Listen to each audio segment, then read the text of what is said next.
I took already very good pictures. I will send to you. Okay, thank you. I'm just going to film a little, just to get a little sense of the venue. Oh, I'm sorry, I'm here with my bag. Danielle, take my bag, would you, for a moment? Sure, I will. I'm hitting the person in front of me.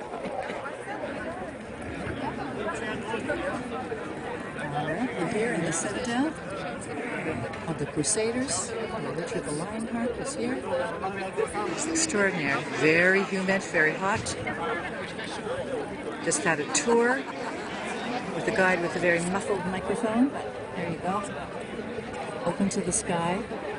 Here we are. We won't be able to take any photographs or video while the performance is on, so I thought I would now. I think you can see the orchestra in the pit, and it is now, I'm not quite sure how far, 20 minutes perhaps to curtain time. Bye.